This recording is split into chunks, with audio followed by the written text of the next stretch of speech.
ಸ್ವಾಮಿಗಳೇ MBBS seat ಸಿಗ್ತಾ ಇಲ್ಲ, ಏನ್ ಮಾಡ್ಬೇಕಂತ ಗೊತ್ತಾಗ್ತಾ ಇಲ್ಲ. ನೀವೇ ಏನಾದ್ರು ಒಂದು ದಾರಿ ತೋರಿಸಿ. ನೋಡ್ಪ, ನಿನಗ ಅಬ್ರಾಡ್ನಾಗ MBBS ಸೀಟ್ ಸಿಗೋ ಚಾನ್ಸ್ ಕೂಡಿ ಬಂದೈತಿ. ಎಲ್ಲಿ ಸ್ವಾಮಿಗಳೇ? ಆದ್ರೆ ನನ್ನ ನೀಟ್ ಸ್ಕೋರ್ ಬಹಳ ಕಮ್ಮಿ ಬಂದೈತಿ. ಯೋಚನೆ ಮಾಡಬೇಡ, ಇಲ್ಲಿ ನಿನಗ ನೀಟ್ ಸ್ಕೋರ್ ಬೇಕಿಲ್ಲ.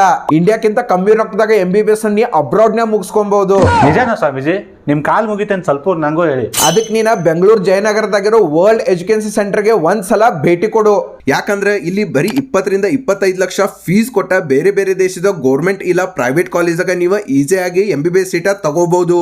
ನಿಮ್ದ ಬರೀ ನೀಟ್ ಕ್ವಾಲಿಫೈ ಆದ್ರೆ ಸಾಕು, Russia, Georgia, Malaysia, Nepal, Singapore, USA ಈ ತರ ಬೇರೆ ಬೇರೆ ದೇಶದಾಗ ಅಡ್ಮಿಷನ್ ಕೂಡ ತಗೋಬಹುದು. ಇದುವರೆಗೆ ಕಳೆದ 10 ವರ್ಷಗಳಿಂದ ನಮ್ಮ ವರ್ಲ್ಡ್ ಎಜುಕೇಶನ್ ಸಂಸ್ಥೆ ಕಡೆಯಿಂದ ಹೊರದೇಶಗಳಲ್ಲಿ 3,000ಕ್ಕೂ ಹೆಚ್ಚು ವಿದ್ಯಾರ್ಥಿಗಳು MBBS ಅಧ್ಯಯನಕ್ಕೆ ಹೋಗಿದ್ದಾರೆ.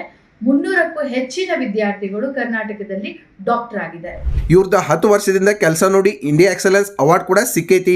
ಇವ್ರದ ಹುಬ್ಬಳ್ಳಿ, ಮೈಸೂರ, ಹಾಸನ ಮತ್ತ ಬೆಂಗಳೂರದಾಗ ಬ್ರಾಂಚ್ ಕೂಡ ಅದಾವು. ನೀವ್ ಇಂಟ್ರೆಸ್ಟ್ ಇದ್ರ ಇಲ್ಲಿ ಕೊಟ್ಟಿರೋ ನಂಬರ್ಗೆ ಒಂದು ಕಾಲ್ ಮಾಡ್ರಿ, ಅವರ ಕಂಪ್ಲೀಟ್ ಡೀಟೇಲ್ಸ್ ನಿಮ್ಗ ಕೊಡ್ತಾರು. ಹಂಗ ನನ್ನ ಹೆಸರು ಹೇಳಿದ್ರೆ ನಿಮ್ಗ ಇನ್ಸ್ಟೆಂಟ್ 1 ಲಕ್ಷ ಫೀಸ್ ದಾಗ ಡಿಸ್ಕೌಂಟ್ ಕೂಡ ಇರತ್ತ. ಅದಕ್ಕೆ ಈ ವಿಡಿಯೋನ MBBS ಮತ್ತ ನೀಟ್ ಆಸ್ಪಿರೆಂಟ್ಸ್ಗೆ ಶೇರ್ ಮಾಡ್ರಿ.